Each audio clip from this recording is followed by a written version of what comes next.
Akhirnya Nabi Musa pun berangkat. Kaum Bani Israel pun sementara dipimpin oleh Nabi Harun. Samiri yang mengetahui kepergian Musa, dia pun menjadi senang karena dia memiliki kesempatan untuk membuat patung anak sapi yang diidam-idamkannya itu. Karena teman-teman, Nabi Harun tidak setegas Nabi Musa dalam memimpin kaum Bani Israel, makanya si Samiri ini berani.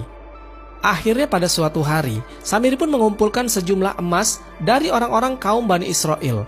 Kemudian Samiri melebur emas-emas tersebut dengan cara membakarnya.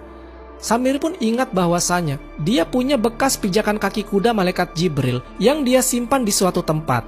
Akhirnya Samiri pun mencampur emas cair tersebut dengan tanah bekas pijakan kaki kuda malaikat Jibril, hingga jadilah sebuah patung anak sapi dari emas. Setelah jadi patung anak sapi, Samiri pun membawa patung anak sapi itu kepada kaum Bani Israel. Kaum Bani Israel pun bertanya, "Wahai Samiri, apa yang kau bawa itu?" Samiri pun menjawab, "Ini adalah Tuhan kalian dan Tuhannya Musa." Mereka pun berkata, "Tapi Musa sekarang sedang pergi menemui Tuhannya di Bukit Tur." Samiri menjawab, "Musa itu telah lupa. Dia pergi menemui Tuhannya di tempat lain, padahal Tuhannya ada di sini." Samiri berkata sambil menunjuk berhala sapi yang dibuatnya itu. Kala itu, patung itu pun bisa mengeluarkan suara. Maka orang-orang Bani Israel pun jadi percaya. Akhirnya, Samiri dan orang-orang Bani Israel pun menyembah berhala patung anak sapi tersebut. Lupa sudah Samiri akan peringatan Nabi Musa alaihissalam supaya jangan menyembah berhala. Sementara itu Nabi Harun pun telah mengingatkan Samiri, tapi rupanya Samiri tak peduli dengan nasihat Harun. Karena Harun bukan Musa, Harun tak setegas Musa. Versi lain tentang patung anak sapi ini mengatakan bahwasanya setelah patung tersebut jadi, Samiri memasukkan tanah bekas malaikat Jibril ke dalam tubuh sapi itu. Kemudian patung sapi itu mengeluarkan suara yang suaranya seperti anak sapi pada umumnya. Ada pula ulama lain yang mengatakan sapi itu bisa mengeluarkan suara karena ada angin yang masuk melalui dubur patung itu dan angin itu keluar lewat mulutnya sehingga bisa menghasilkan semacam suara. Karena Samiri ini membuat bagian tengah dari patung itu berongga. Jadi itu semacam konsep kerja seruling. Kemudian ada pula yang mengatakan patung anak sapi buatan Samiri itu memiliki daging dan bisa mengeluarkan darah, layaknya anak sapi pada umumnya. Tapi kulitnya terbuat dari emas. Makanya banyak dari kaum Bani Israel yang bersorak kegirangan karena menganggap Tuhan mereka berada di sisi mereka. Selama perjalanannya, Dajjal atau Samiri ini berkeliling dan menjelajah mulai dari kejayaan masa Nabi Daud hingga pada masa Nabi Isa alaihissalam. Dia telah melalui ratusan bahkan ribuan generasi manusia, namun fisik Dajjal tetap tidak menunjukkan tanda-tanda penuaan sama sekali.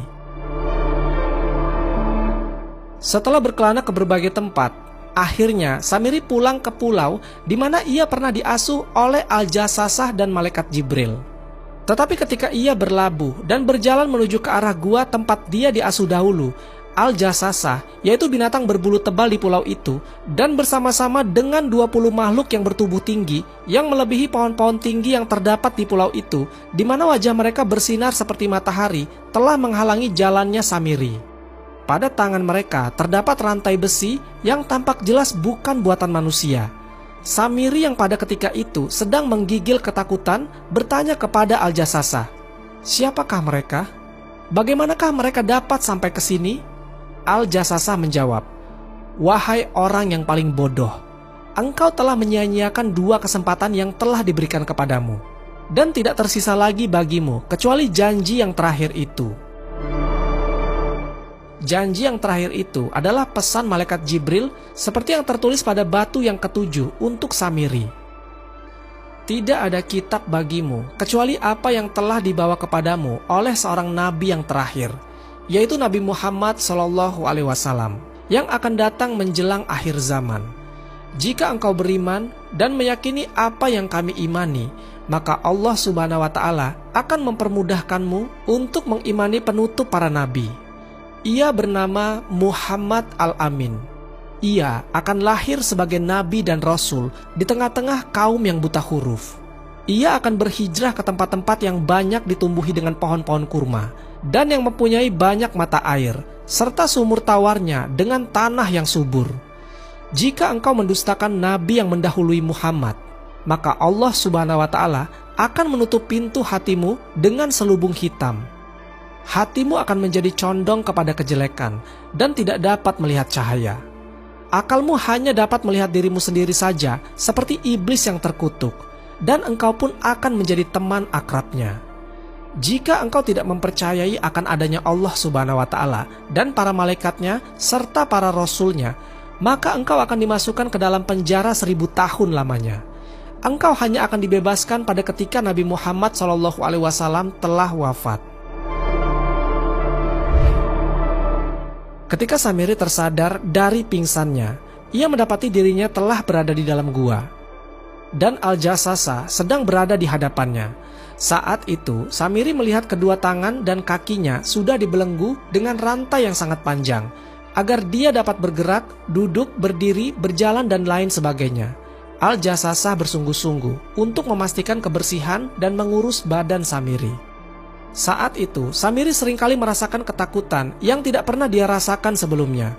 Dia sebelumnya belum pernah melihat belenggu yang sedang mengikatnya, bahkan ketika di dalam penjara Fir'aun dan kerajaan lain yang pernah dikunjungi semasa pengembaraannya. Kemudian Al-Jassasa berkata, "Engkau adalah manusia akhir zaman, raja segala kejahatan di masa depan, yang dikutuk oleh seluruh penghuni langit dan bumi. Engkau telah dianugerahkan oleh Allah Subhanahu wa Ta'ala dengan kekuatan dan kecerdasan yang tiada tandingannya, serta diberikan kebebasan di dalam memilih jalan hidupmu. Tetapi inilah jalan yang telah engkau pilih. Sekarang engkau berada di zaman penutup para nabi, yaitu kekasih Allah Subhanahu wa Ta'ala, Nabi Muhammad SAW. Ia telah lahir beberapa hari lalu ketika engkau sedang berada di tengah-tengah lautan. Engkau kini berada di penghujung akhir zaman di muka bumi ini. Janji Allah Subhanahu wa Ta'ala itu telah datang tepat pada masanya. Engkau tidak akan terlepas dari rantai yang sedang membelenggumu kecuali setelah wafatnya Nabi Muhammad SAW. Tanda-tanda keluarmu sebagai orang yang paling sombong di dunia ini ialah keringnya pohon-pohon kurma Baisan, berkurangnya air danau Tabari, keringnya mata air Zuhor, dan banyak terjadinya malapetaka gempa bumi yang dahsyat sebelum keluarnya musuh-musuhmu yang akan memarahimu dan memerangimu." Sambil berusaha melepaskan diri dari belenggu yang sedang mengikatnya, Samiri berkata, "Bagaimana aku dapat meyakini bahwa segala perkataanmu itu adalah benar? Sungguh, aku ingin keluar dari sini untuk memerintah dunia. Dunia tidak ada rajanya kecuali aku, sedangkan engkau terus-terusan berusaha menghalangi hakku. Aku adalah manusia paling tua di dunia ini, karena waktu tidak berpengaruh kepadaku.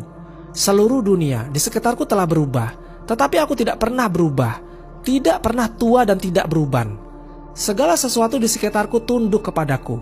Aku adalah anak dewa." Al-Jassasa menjawab, "Engkau bersabar ataupun tidak, janji Allah Subhanahu wa Ta'ala itu pasti benar. Engkau akan dilaknat, diusir, dan dilemparkan ke dalam neraka seperti iblis dan syaitan yang terkutuk, yang telah diperingatkan kepadamu melalui tulisan-tulisan malaikat Jibril untukmu." Wallahu a'lam bishawab. Semoga kisah ini bermanfaat. Lebih dan kurangnya mohon dimaafkan. Yang benar datangnya dari Allah Subhanahu wa Ta'ala. Khilaf atau keliru itu datangnya dari saya pribadi sebagai manusia biasa. Sampai ketemu di kisah-kisah seru yang penuh makna selanjutnya. Saya akhiri. Wassalamualaikum warahmatullahi wabarakatuh.